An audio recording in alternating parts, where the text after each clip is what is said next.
Hello everyone. I hope everyone is having a wonderful day. Before starting the video, please go ahead and hit the subscribe button and give this video a thumbs up. Thank you. Violet finds herself at risk of losing her job, but does 51 lose its lead paramedic?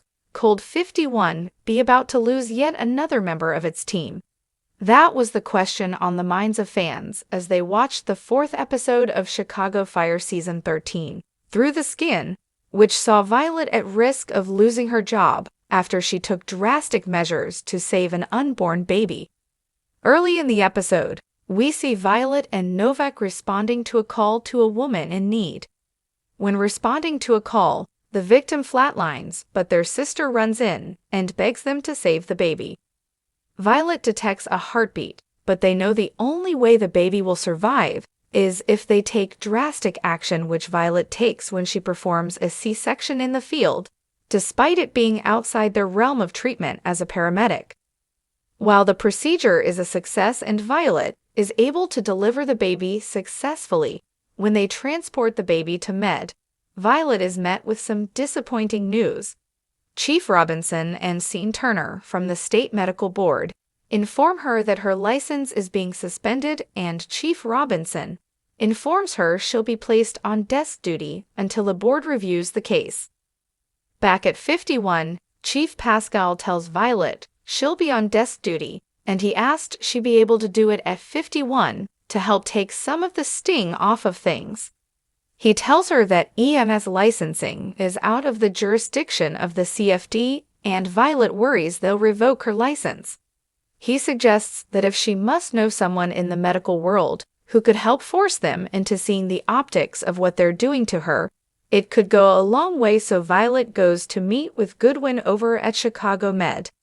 When meeting with Goodwin, Violet explained that she's in need of an advocate to help make her case to the medical board. Goodwin reminds Violet that the board is made of doctors who aren't exactly going to want to hear someone like her arguing medical facts, and suggests that Violet instead find someone who has some weight at City Hall, who can help remind them who they answer to. Violet tells Novak about Goodwin's recommendation to find a heavy hitter to make her case, and she seems ready to give up, but Novak gives her a push to start making calls to try to find someone to come to her aid. During their conversation, Chief Pascal overhears them, and Violet mentions that her contact at Med suggested she find someone with political sway who could help. Later at Molly's, we learn Violet's attempt to get a politician to come to her aid didn't exactly go to plan, and that she made no headway at all. Chief Robinson meets with Violet before the trial and says she's actually in her corner, as her life-saving instincts should trump the standards, as she did the right thing in her eyes. However, things aren't looking good for her when the trial comes. That's when Chief Pascal shows up with an alderman from the district who has come to speak on Violet's behalf.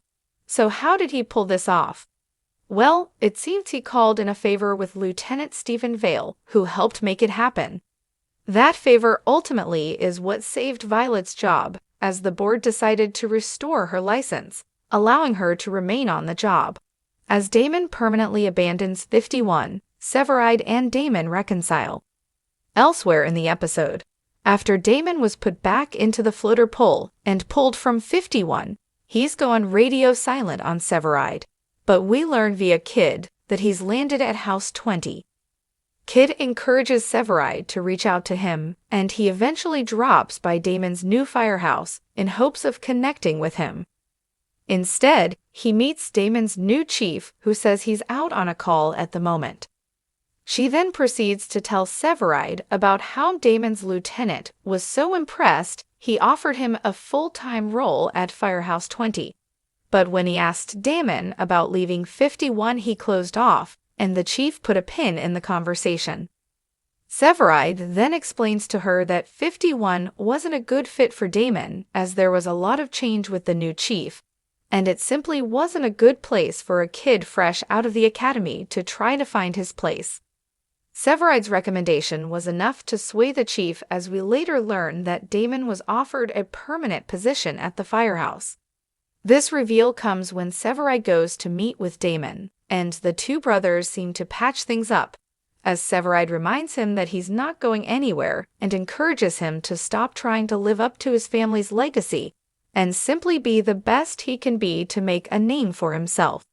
As for the vacant spot left by Damon's exit, well, it seems Ritter is going to move over to Truck Chicago Fire airs Wednesdays at 9/8 on NBC and streaming on Peacock. Thanks for watching this video. Please subscribe to our Chicago Pete official channel and stay with us.